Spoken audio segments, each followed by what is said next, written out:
ओम नमो श्री आद्या वेद प्रतिपाद्या जय जय स्वसंवेद्या आत्मरूपा.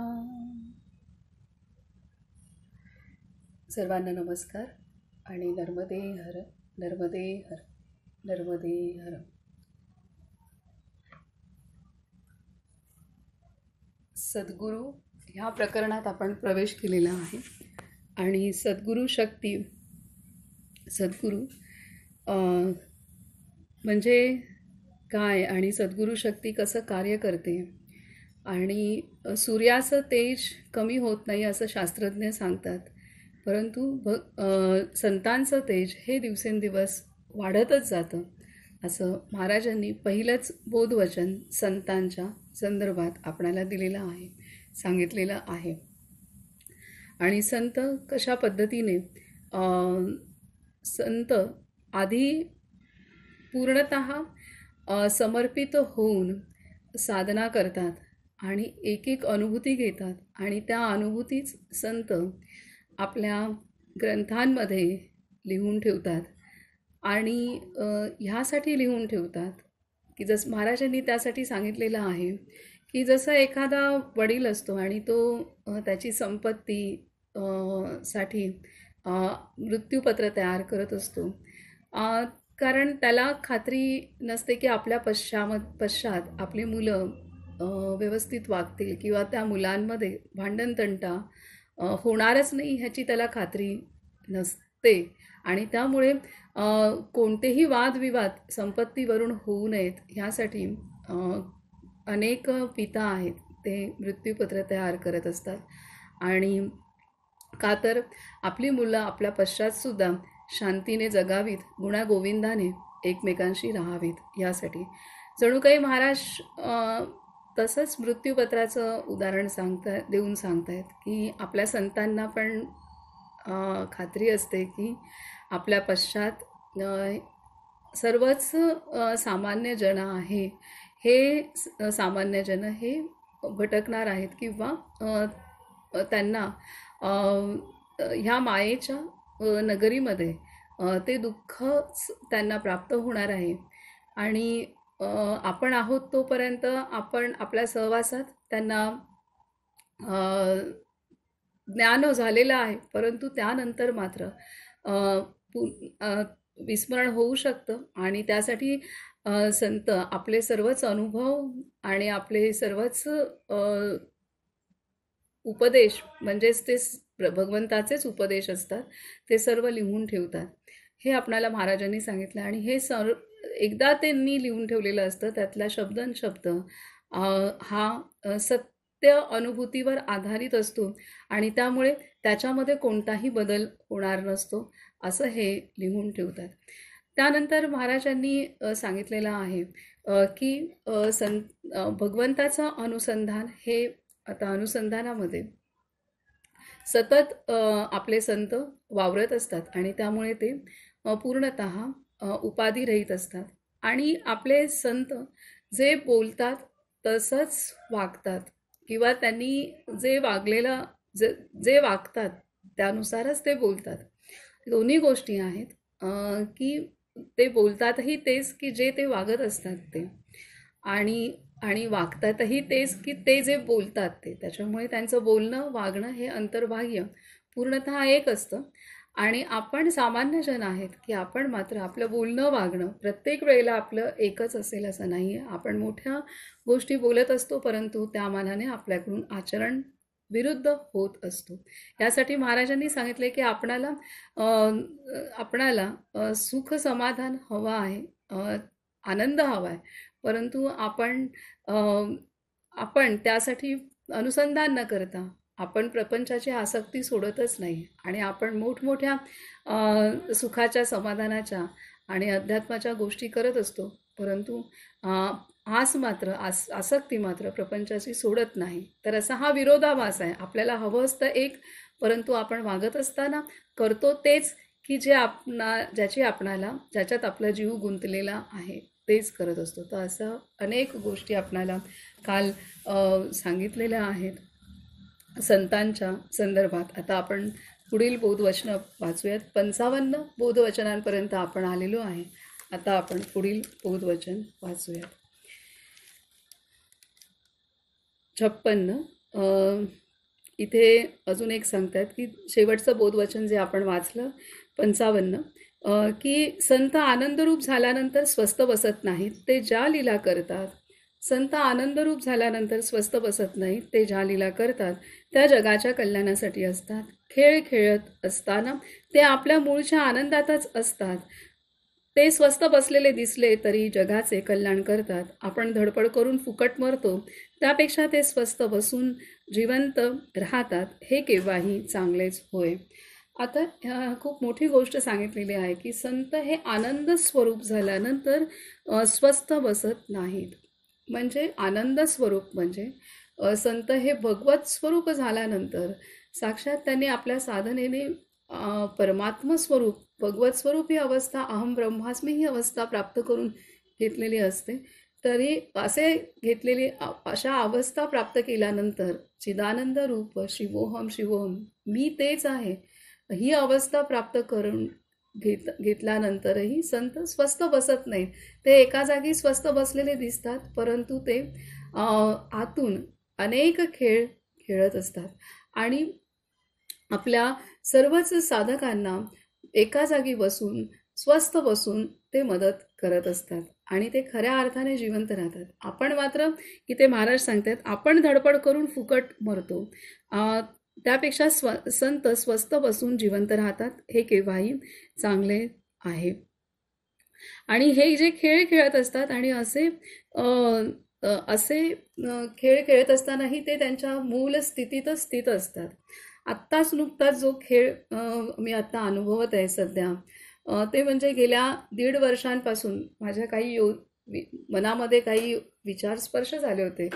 स्नेहल आणि आम्ही दोघांनी थोडंसं यज्ञाचा प्रचार करण्याच्या बाबतीत किंवा अजून आणखी काही गोष्टी आहेत की ज्याच्यासाठी काही जणांना आमंत्रित करावं आणि पुढे विषय हा अजून सखोल घेऊन जावा, हे खूप चालू होतं. पण त्यामध्ये काही अडथळे आले आणि जे ते का आले ते सुद्धा म्हणजे सगळं तयार आहे, आता सुद्धा आपल्याकडे खूप गोष्ट तयार आहे, परंतु प्रसारित होण्यासाठी त्या समयाने थांबवून धरल्यासारखं झालं होतं. आणि मला अजूनही असं होतं की आपल्या व्यतिरिक्त पण एखादा वक्ता असा मला हवा होता, की माझ्याही व्यतिरिक्त जो हवा होता अनेक गोष्टी व्यक्त करण्यासाठी. आणि आता नेमकं महाराजांचं आपण चरित्र वाचन करत आहोत आणि ह्याच दरम्यान आता वंदनाताई पण गोंदवलीला गेल्यात. अगदी त्याच काळामध्ये मोहनदादा पण सज्जनगडावर गेले. त्याच काळामध्ये प्राध्यापक शंकरदादा हे कुंभार हे पंढरपूरच्या जवळच्या गावातले ते ऑनलाईन मीटिंगमध्ये जॉईन झाले आणि नंतर कळलं की त्यांना त्यांच्या जीवनात 1 वर्षापासून अग्निहोत्र आला आणि त्यांचं अनुभव खूप प्रेरणादायी आहेत. आणि योगायोगाने ते असे म्हणजे असं नंतर हे झालं, त्यांनी सांगितलं की मी जेव्हा पहिली मीटिंग होती तेव्हा त्यांनी महाराजांचं दैनंदिनीचं ग्रंथ ते बाजूलाच ठेवलं आणि त्या दिवशी त्यांनी कामावरनं आले कॉलेजवरून आणि ती मीटिंग 5शीच होती आणि लगेच त्यांनी ती मीटिंग जॉईन केली आणि त्यांनी पत्नीला सांगितलं की महाराजांचं पुस्तक महाराजांना आणि अग्निहोत्राचं जे पुनरुज्जीवन केलं त्यांना त्या माधव स्वामींचं पुस्तक, असं दोन्ही पुस्तकं बाजूला घेऊन बसतो, ते काय बोलायचे ते बोलून घेतील. आणि हे सगळं मीटिंग झाल्यानंतर त्यांनी शेवटी सांगितलं आणि त्यांना मी सांगितलं होतं की तुम्ही वेळेचं बंधन न करता, कारण 2 तास वेळ दिलेली आहे, तुम्ही पूर्ण 2 तासही तुम्ही बोलू शकता. आणि त्यांना बोलायला कारण जाणवत होतं की ते खूप व्यक्त होतील, तर मोकळेपणाने बोला. आणि ह्याच्यात असं जाणवलं की ह्या व्यक्तीकडून, ह्या जीवाकडून खूप काही या जीवाला सांगायचंय, द्यायचंय, जे त्यांनी अनुभवलं ते बारकाईने देण्याची दातृत्व त्यांच्याकडे आहे आणि त्यांना ते द्यायचंय हे जाणवलं. आणि त्याच्यानंतर आजपासून आपण ते सुरू केलेलं आहे. तर इथे ते 2 तासाचं पूर्णतः त्यांचं बोलणं झाल्यानंतर त्यांनी दाखवलं की ते त्या दिवशी पण आपण म्हटलं की ते म्हणाले की मनीषाताईंनी संधी दिली म्हणून त्यांचे आभार आहेत. आणि माझ्या बाजूला मी संतांनाच घेऊन बसलो आहे तेव्हा मी पण त्यांना म्हटलं, मी कोण देणारी संधी तुम्हाला? तर तुम्ही तुमच्या बाजूला तुम्ही 2 संतांना घेऊन बसलाय. माझ्या बाजूला अजून आणखी संत आहेत आणि ते सगळा खेळ खेळतायत हा. त्यांनी म्हणजे ही आनंदाची अशी गोष्ट झाली. आपण महाराजांचं चरित्र अभ्यास करतोय आणि महाराजांचाच एक साधक अशा रीतीने जीवनात जोडला जाणं आणि त्याने सेवा कार्यात हे पुढे घेऊन जाण्यासाठी योगदान देणं असं एकत्रित संधी ही महाराज आपल्याला देत आहेत. तर हीच कृपा असते आणि खूप काही आहे आणि हाच संतांचा खेळ आहे. आता हे काही स्वप्नात मनात इच्छा होती, पण अशा रीतीने घडेल हे आपल्या कल्पनेच्या पलीकडचं आहे आणि अशा रीतीने संत सूक्ष्मात राहून सुद्धा पूर्ण असे एकमेकांना भेटवत असतात आणि कार्य करून घेत असतात आणि अनेकांच्या जीवनामध्ये प्रकाश त्यामुळे ते गुप्त असूनही ते अशा सर्व साधकांच्या मार्फत ते असे सर्व खेळ करून सर्व काही त्यांचं कार्य सदेही असतात, त्याहीपेक्षा कितीतरी पटीने जास्त त्या स्पीडने ते गुप्त राहून समाधीस्थ राहून करत असतात. प्रत्यक्ष अनुभूती आहे. म्हणून इथे सांगतायत की आपण मात्र धडपडत असतो, मला हे करायचं ते करायचं आणि धडपडत असतो आणि आपण इथे महाराज सांगतायत की आपण धडपड करून फुकट मरतो. परंतु संत स्वस्थ बसून एका जागी बसून, कारण ते त्या स्थितीत असतात, त्यामुळे एका जागी बसून ते सर्वांचंच कल्याण करण्याचं काम करत असतात आणि ह्या विश्वाचे खेळ ते खेळत असतात, हे इथे सांगितलेलं आहे. पुढे सांगतायत की 56व बोधवचन. संत आनंदरूप झालेले असल्यामुळे त्यांच्या कल्पनेने आपण जाऊया. लोकांना उपदेश करण्यामध्ये संतांचा हेतू एकच असतो आणि तो हा की जे मला कळले आहे ते लोकांना कळून लोक सुखी होऊ द्या. संत आपल्या स्वार्थासाठी काही सांगत नसल्यामुळे त्यांचे म्हणणे आपल्याला खोटे कसे म्हणता येईल. 57. संत हा गुप्त पोलिसासारखा आहे. तो आपल्यामध्ये आपल्यासारखाच राहतो, पण आपल्याला तो ओळखता येत नाही. मात्र सर्व गोष्टी त्याला माहीत असतात. 58. संत हा हिरव्या चाफ्याच्या फुलासारखा असतो. सुंदर वास तर येतो, पण हिरव्या पानांमध्ये ते फूल शोधून काढता येत नाही. त्याप्रमाणे जेथे संत आहे तेथे आनंद आणि समाधान असतो, पण तो बाह्यतः सामान्य माणसांसारखा असल्यामुळे आपल्याला ओळखता येत नाही. 59. संत हे गर्भाशय काढून टाकलेल्या स्त्रीप्रमाणे आहेत.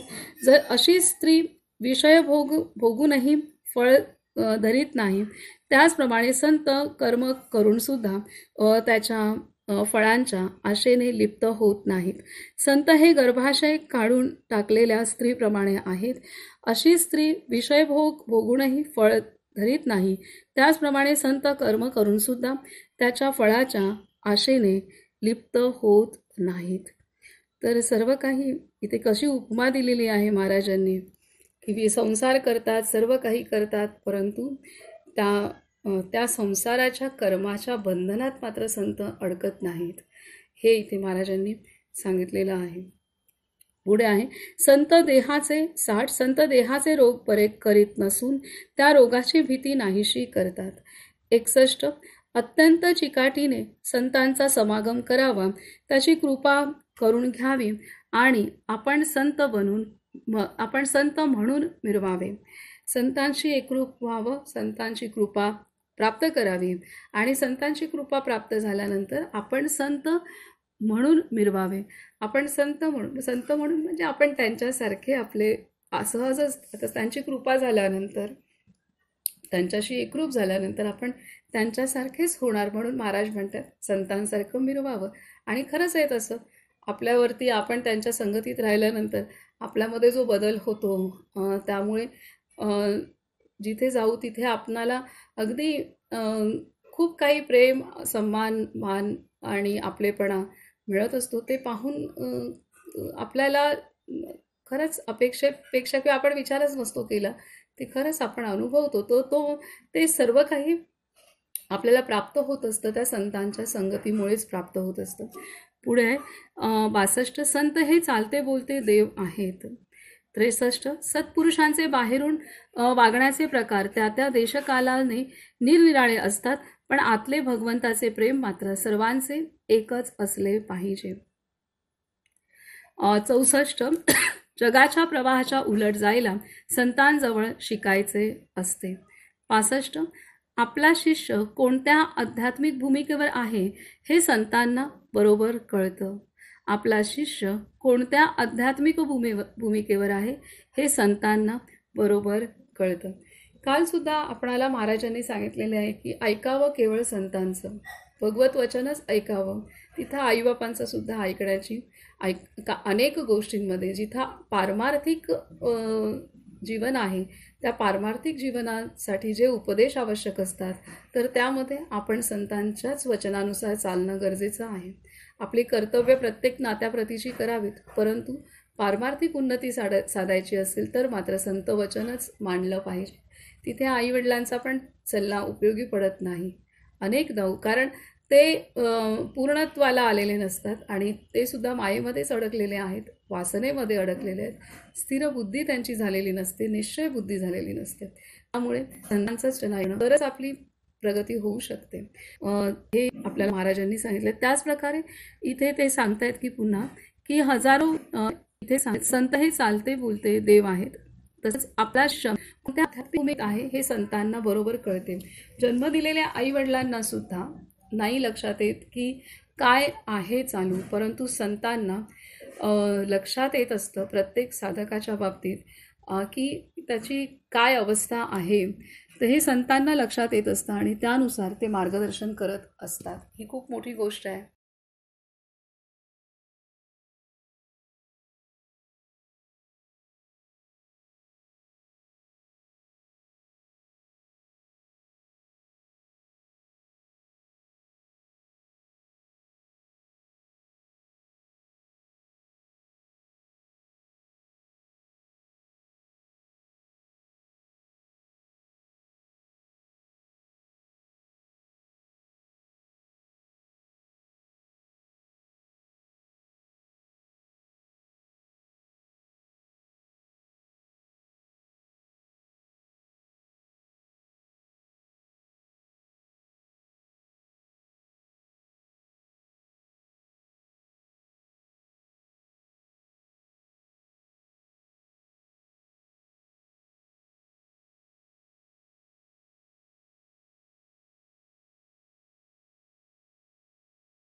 पुढे हे संतांना समजू शकतं आणि त्या शिष्याचा आणि संतांचा तो एक त्यांनाच कळू शकतं. हे आहे. 66 हजारो लोक भगवंताच्या नामाला लावणे हेच खरे संतांचे काम होय. हजारो लोक. आता इथे ही गोष्ट आहे की आपला शिष्य कोणत्या आध्यात्मिक भूमिकेवर आहे हे संतांना बरोबर कळते. या अनुषंगाने एक गोष्ट सांगेन. मी सदेही संत, सदेही सद्गुरू च्या सहवासात एका आहे आणि मला अनुग्रह गुरुदेवांकडून प्राप्त झालेला आहे. तर ती गुरुकृपा तर आहेच आहे, परंतु अग्निहोत्राच्या माध्यमातून गुरुदेवांनीच मला जणू काही नलिनी दिदींपर्यंत पोचवलं आणि सदेही सद्गुरू आता माझे गुरु हे गुरुदेवच आहेत. नलिनी दिदी ह्या माझ्यासाठी सहाय्यक सद्गुरू आहेत. परंतु पहिल्याच भेटीमध्ये दिदींनी आम्ही 5 दिवस दिदी माधवाश्रम भोपाळ इथं होतो. मी आणि माझी आई आम्ही दोघं गेलो होतो. तर 3.5 वर्षांपूर्वीची गोष्ट आहे. तर त्यावेळेला तिथं 5 दिवसानंतर त्यांनी 4-5 दिवसानंतर आम्ही दत्त जयंतीच्याच दिवशी योगायोगाने जाणं झालं होतं. काही ठरवलं नव्हतं असं काही, पण ते दिवसच तसा आला. तर दत्त जयंतीच्या सकाळी तिथं पोचलो आणि नंतर 24 तारखेला असे निघालो. म्हणजे 5 दिवस आम्ही तिथं होतो. तर त्यावेळेला शेवटी दिदींनी निघताना आईला सांगितलं, तुम्ही यांची काही काळजी करू नका, त्यांना वेळ कमी पडेल, एवढं कार्य यांच्याकडून होईल. तर त्यावेळेला मी जीवनाच्या अशा टप्प्यामध्ये होते की ते बोलत खरं आता ठीक आहे, मी ऐकलं, पण ती अवस्थाच होती माझी की असंही येईल. पण त्यानंतर हे संत असतात की संत असतात की आपला शिष्य कोणत्या आध्यात्मिक भूमिकेवर आहे हे संतांना बरोबर कळते. तर हे अनुभव घेतलाय मी आणि त्यावेळेला मी ज्या अवस्थेत होती की बऱ्याच गोष्टी चालू होत्या, तर त्यामुळे असं काही बाहेर कार्य घडेल ह्याचं मी विचार पण केला नव्हता. त्याच्या आधी माझ्या डोक्यात होत्या गोष्टी, नाही असं नाही, परंतु तेव्हा फारच अवघड अवस्था होती. खूपच सगळ्या बाजूने गोष्टी चालू होत्या जीवनामध्ये. तर त्या वेळेला दिदींनी हे शब्द केलेले की यांना वेळ पुरणार नाही. आणि तेव्हा मी अग्निहोत्राचे लेख थोडे तयार करून घेऊन गेले होते जातानाच, आणि दिदींनी त्यांना सांगितलं असं हे लेख आहेत आणि हे लेख मी आयुर्वेदाचे आपण एक सगळे मिळून करत असतो लेख, तर त्याच्या आयुर्वेदाच्या लेखांच्या मध्ये हे अग्निहोत्राचे लेख प्रसारित होतील, जेणेकरून सर्वांनाच जेवढे लोकांशी कनेक्टेड आहे तेव्हा त्यांना सगळ्यांना तरी संदेश पोचवण्याचं काम होऊ शकतं. तर हे चालेल का आयुर्वेदाच्या खाली अग्निहोत्राचे लेख? आणि पुस्तकातले भोपाळच्या पुस्तकातलं जे लिखाण आहे ते इतकं परिपूर्ण आहे की मला त्यात काही दुसरं तसंच मला घ्यायचं याच्यात, तर चालेल का? तर दिदींनी सांगितलं हां करा तुम्ही, काहीच प्रश्न नाही. आणि त्याच्यात तुम्ही म्हणजे पुस्तकाचा पण हे घेऊ शकता. आणि त्यांना सांगितलं मी खाली प्रत्येक पुस्तकाचा संदर्भ देईन, हे सगळं होईल. आणि दिदी बोलल्या त्यातलं ते तुम्ही घ्या, काहीच प्रश्न नाही. आणि परंतु एक काम करा, त्याच्या वर किंवा खाली तुमच्या भाषेतली टिप्पणी त्याच्यावरती लिहा, हे त्यांनी मला सांगितलं. आणि त्यानंतर 1 जानेवारीपासून लेख सुरू झाले. ते आषाढी एकादशीच्या दिवशी 80वा लेख पूर्ण झाला आणि ती लेख मला एका पातळीला पूर्ण झाली. तर दिदींनी एकदाही मी काय टिप्पणी लिहिली, एकदाही असं नाही केलं की तुम्ही काय लिहिता मला पाठवा, मी चेक करेन आणि मग नंतर तुम्ही प्रसारित करा, काही नाही. त्यांनी उलट मी अपेक्षा पण नव्हती केली की मी त्यात स्वतःचं काही लिहीन. तर हे दिदींनी तेव्हा सांगितलं की तुम्ही त्या लेखाच्या खाली जो वर किंवा खाली तुम्ही टिप्पणी तुमच्या भाषेतली लिहा. आणि असं झालं की ती जी टिप्पणी लिहिली होती, अग्निहोत्राचे जे 40 वर्ष किंवा 25 वर्ष, 30 वर्ष, 35 वर्ष जे साधन करत होते, त्यांनाही ती टिप्पणी एवढी आवडली की म्हणजे मी विचारच केला नव्हता. तर हे संत हे असे असतात की ते जाणतात समोरच्या जीवाचं काय. आणि मला पण माहीत नव्हतं की असं काही घडेल पुढे, आणि त्यानंतर ते चालूच आहे. तर ही गोष्ट आहे की दिदींनी तेव्हाच ते जाणलं होतं. तर ही संतांची प्रत्यक्ष खूण. आता गुरुदेव सूक्ष्म स्वरूपात आहेत त्या, आणि मी सदेही संत माझ्या जीवनात एवढ्या जवळून पहिल्यांदाच अनुभवलं आणि पहिलीच भेट ही अशी होती. तर हे सर्व आहे. आणि इथे महाराजांची वचनं कशा पद्धतीने आहेत ह्याचं प्रत्यक्ष अनुभव काही अनेक बोधवचनांचा आलेलं आहे. त्यामुळे आपला शिष्य कोणत्या आध्यात्मिक भूमिकेवर आहे संतांना बरोबर कळते. आता दीदी माझ्या अ, गुरुदेव माझे हे आहेत, सद्गुरू आहेत. परंतु दीदी हे सहाय्यक सद्गुरू आहेत. तरी सुद्धा पहिल्या भेटीत मी त्यांना पहिल्यांदाच भेटते. माझं त्यांना काहीच माहीत नाही, मलाही त्यांचं काहीच माहीत नाही. तरीसुद्धा त्यांनी ते जाणलं आणि आणि तेव्हापासून त्यांच्याशी फार वेगळ्या पातळीवरती कनेक्शन आहे. म्हणजे मला हे जाणवलं की त्यांनी त्या 5 दिवसामध्ये मला तयार केलं आणि पाठवून दिलं, ही गोष्ट आहे. तर या गोष्टी घडतात. पुढे आहे 64. जगाच्या प्रवाहाच्या उलट जायला संतांजवळ शिकायचे असते. जगाच्या प्रवाहाच्या उलट जायला संतांजवळ शिकायचे असते. 65. अशीच गोष्ट झाली जेव्हा व्हिडिओचा विचार आला डोक्यामध्ये. स्नेहल आणि माझ्या दोघींच्या आला होता आणि त्यावेळेला दीदींनी असं पण ठरवलं होतं की जे लेख झाले त्याचं आपण पुस्तक करू. पण मला तसं वाटत नव्हतं की पुस्तकाच्या संदर्भात. पण दीदी म्हणाल्या, तर त्यावेळेला आम्ही त्यांच्यासमोर प्रस्ताव केला की आपण लेखांचे व्हिडिओ करू, असं केले तर चालेल का? तर त्या तेव्हाही म्हणाल्या हो. आणि त्यानंतर हे असंही नाही की तुम्ही काय व्हिडिओमध्ये बोलणार, काय करणार, हे मला पाठवा, मी काही नाही. तर ही खूप मोठी गोष्ट असते. कुठल्याही आध्यात्मिक संप्रदाय किंवा सामाजिक कार्य करत असताना एखादी व्यक्ती असं काही प्रसारित करत असेल लिखाण किंवा व्हिडिओ, तर ते चेक केलं जातं मोठ्यांकडून. पण इथे दीदींनी एक तीळ मात्र काहीही चेक नाही केलं किंवा काहीही नाही. असं एवढं मी कुठंच नाही पाहिलं की एवढा खात्री किंवा एवढं हे म्हणजे संत ही सद्गुरू शक्तीच असा हे करू शकते. म्हणजे आणि बरं, मी त्यांची डायरेक्ट शिष्य आहे असं पण नाही आहे, तर ही गोष्ट आहे. परंतु संतांच्या दृष्टी कुठला भेद नसतो. ते खरे संत सद्गुरू असतात, त्यांच्या दृष्टीमध्ये भेद नसतो की ही माझी शिष्य नाही आहे किंवा ही दुसऱ्याच सद्गुरूंची शिष्य आहे, संतांची शिष्य. हा भेदच नसतो संतांच्या, जे खरे सद्गुरू आहेत त्यांच्या दृष्टीमध्ये हा भेदच नसतो. तर हे अफाट अनुभव आहे हे की त्यामुळे मला ते, कारण मी काही कामं अशी पण केलेली होती आधी की जिथे चेक केलं जातं मग नंतर ते प्रसारित होतं. ही आणि त्यात चूक पण नाही आहे, बरोबर आहे, ती जबाबदारीचं असतं गोष्ट की कुठली गोष्ट व्हिडिओच्या माध्यमातून, लेखाच्या माध्यमातून पोचवणं. पण दीदींनी एवढा मोठा विषय अग्निहोत्र यज्ञाचा किंवा यज्ञ संस्कृतीचा, आणि त्यात मी केवळ 1 महिना झाला होता जेमतेम मी यज्ञ सुरू करून, तरी 1 महिनाच झाला होता तरी त्यांनी तेवढा विश्वास ठेवणं म्हणण्यापेक्षा त्यांनी तेवढा पूर्ण सोपवणं, हे खूप मोठी गोष्ट आहे. म्हणून दीदींचंच एक साहब म्हणून पुस्तक आहे की माधवस्वामी पोद्दार साहबजी, जे दीदींचे शरीराने लौकिक पिता आहेत आणि त्यांचे सद्गुरूही आहेत. तर त्यांच्याविषयी दीदींनी साहब म्हणून पुस्तक लिहिलं. त्यामधलं एक वाक्य आहे की सद्गुरू आधी शिष्याला शरण जातो, शिष्य नंतर शरण जातो. तर ही गोष्ट आहे. तर मी गोष्ट अनुभवली दीदींच्या संदर्भात.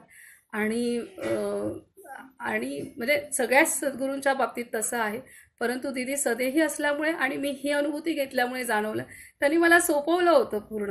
म्हणजे मी नंतर आणि तेव्हा मला जाणवलं की अरे बापरे, हे एवढं सगळं त्यांच्या शक्तीमुळे, त्यांच्या आशीर्वादामुळे, जे अपेक्षाही केली नव्हती अशा गोष्टीने ते घडलेलं आहे.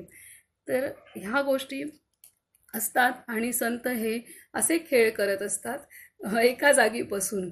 आत्ताही पुढचं काम आहे व्हिडिओचं, तर त्यामध्ये थोडे माझ्याकडे लॅपटॉप वगैरे काहीच नव्हतं, वेळ होता, स्नेहलला वेळ नाही आता जॉब असल्यामुळे, तर तिला मला प्रेशर पण करायचं नव्हतं. तर मध्ये मी फारच चिंतेत, म्हणजे फारच खूपच ह्याच्यात होते. तर आपली वर्षाने मग लॅपटॉपसाठी पुढाकार घेतला आणि आपल्याकडे ह्या सेवेसाठी लॅपटॉप हवा आहे, ही तळमळ तिला पण जाणवली. आणि दुसऱ्या दिवशी म्हणजे आदल्या दिवशी मी वर्षाकडे बोलली असेल की फारच मला कसं तरी आणि होतंय आणि फारच म्हणजे अवस्था माझी खराबच होती मनाची, आणि की वेळ आहे पण होत नाही आहे. आणि स्नेहलला पण वेळ नव्हता. स्नेहल फार सेन्सिटिव्ह आहे, तिला मला असं नव्हतं करायचं की ओढाताण करून तिने हे काम करावं, किंवा तिने आधीच 155 ऑडिओ व्हिडिओ तयार केले, तेच खूप मोठं आहे. तर आणि आता मला तिला त्रास हे नव्हतं करायचं. तिला मी एक शब्द बोलली असती तर स्नेहलने रात्री जागून पण केलं असतं, पण तसं नव्हतं करायचं. तर त्यामुळे मध्ये काळ खूप हे होता की सगळं तयार आहे पण आता कसं. मग वर्षाच्या मनात आला आपल्याकडे लॅपटॉप असला पाहिजे, तुझ्याकडे एक जवळ असला, आणि तिने ते पुढाकार घेऊन ते केला आणि जवळजवळ आमचं डिसेंबरपासून आपल्याकडे लॅपटॉप आलाय. पण त्याचं ट्रेनिंग अजून आमच्या दोघींना 4 महिन्याचा कालावधीमध्ये गेलाय, 4 चौथा महिना. तर ते सगळं लॅपटॉपमध्ये आपण घेतलेले आहेत सगळे रेकॉर्डिंग्स. पण आज ते सगळं आता होईल एक एक हळूहळू. पण आज त्या लॅपटॉपमध्ये पहिल्यांदा असं रेकॉर्डिंग पण, व्हिडिओ रेकॉर्डिंग पण झालं. तर हे खेळ आहेत संतांचे, की म्हणजे मी विचार पण नव्हता केला. तर असं एकमेकांना निमित्त करून संत हे कार्य करत असतात.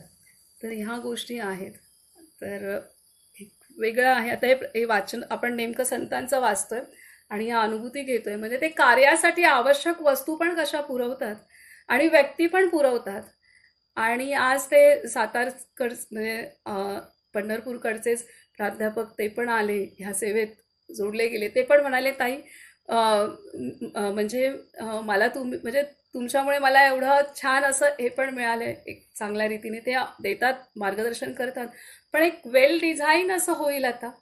तर तर जणू काही वाट बघणंच होतं असं एकमेकांची. तर तसं ते घडलं आणि ह्या गोष्टी आहेत. तर ह्या गोष्टी आपण मानवाने ठरवण्याच्या पलीकडच्या आहेत ह्या. पण संतांनी सूक्ष्म पातळीवरती त्या योजलेल्या असतात. कोण कुठे आहे तिथून भेटवलं जातं आणि ते होतं. तर हे आहे. आता पुढे सांगत आहेत की जगाच्या प्रवाहाच्या उलट जायला संतांजवळ शिकायचे असते. 65. आपला शिष्य कोणत्या आध्यात्मिक भूमिकेवर आहे हे संतांना बरोबर कळते. 66. हजारो लोक भगवंताच्या नामाला लावणे हेच खरे संतांचे काम होय. 67. संतांच्या देहाच्या हालचालींना महत्त्व नाही. 68. भगवंताचे नाम सिद्ध करून देणे हाच संतांचा जगावर सर्वात थोर उपकार होय. भगवंताचे नाम सिद्ध करून देणे हाच संतांचा जगावर सर्वात थोर उपकार होय. आता भगवत नाम का, आपण नाम अनुग्रह झाला पाहिजे का, गोंदवलेतून झाला पाहिजे का, निंबाळमधून झाला पाहिजे का, कलावती यांच्या इथून का, स्वामी समर्थांच्या इथून का, पावसच्या स्वरूपानंदांकडून का आपले अनुग्रह झाला पाहिजे का, का आपल्याला सद्गुरू पाहिजेत. तर सद्गुरू शक्ती त्यांनी जे साधन केलेलं असतं आणि त्या साधनेची शक्ती त्यांनी दिलेल्या नामामध्ये पूर्णतः सामावलेली असते. त्यामुळे आपण, आणि त्याला सबीज नाम म्हणतात, कारण त्या शक्तीने त्या नामाच्या पाठीमागे संपूर्ण गुरु परंपरेची शक्ती असते, ती भगवान शिवापर्यंत जाते. तर ही एवढी मोठी परंपरेची शक्ती आपणाला त्या नामामध्ये प्राप्त झालेली असते आणि ती आपल्या पाठीशी, नाम स्वतःच परमात्मा स्वरूप आहे. पण संतांकडून जर ते नाम आपल्याला प्राप्त झालं तर ते एका रॉकेटसारखं काम करत असतं. आणि त्यामुळे इथे सांगतायत की भगवंताचे नाम सिद्ध करून देणे हाच संतांचा सर्वात थोर उपकार आहे. तर आपली पूर्ण परंपरेची शक्ती, आपली साधनेची शक्ती, आपली पूर्ण शक्ती ते नामात भरून देत असतात आणि त्या नामाला ते सिद्ध करत असतात. त्या नामात ते चैतन्य भरत असतात. ते ऑलरेडी चैतन्यपूर्ण आहे, परंतु ते कितीतरी पटीने, जसं आता गोवऱ्या असतात, त्या गोवऱ्या आपण जाळतो किंवा तूप जाळतो तर त्याच्यातनं आवश्यक ते घटक बाहेर पडत असतात. परंतु जेव्हा ते आपण यज्ञकुंडामध्ये, अग्निहोत्राच्या यज्ञकुंडामध्ये आपण मंत्रोच्चारासहित जेव्हा ती आहुती देतो ठराविक वेळेला, सूर्योदय सूर्यास्ताच्या मिनिटाला, तेव्हा त्याचे जे गुणधर्म आहेत त्या तुपाचे, त्या पात्राचे, त्या गोवऱ्यांचे, त्या तांदळाचे, हे कितीतरी पटीने वाढतात. तर ही गोष्ट आहे. तर तसंच आहे की नाम, आता जे आपल्याला माहिती आहे, राम हे नाम माहिती आहे आपल्याला, श्रीराम जयराम जय जयराम माहिती आहे, पण त्याच ठिकाणीच जाऊन का घ्यायचं आहे, त्याला महत्त्व आहे. त्याला महत्त्व आहे आणि तिथे म्हणजे ते महत्त्वाचं आहे. किंवा निंबाळला जाऊन का घ्यायचं आहे किंवा इथे बेळगावला जाऊन का घ्यायचं आहे, जे जे आपल्याला जिथे जिथे आपली तार जुळेल जन्म प्रारब्धानुसार, तिथे तिथे जाऊन घेणं, कारण ते सिद्ध केलेलं आपल्याला मिळतं. तर ह्या पद्धतीने आहे. एरवी आपण मनाने घेणं ही चांगली गोष्ट आहे, परंतु जेव्हा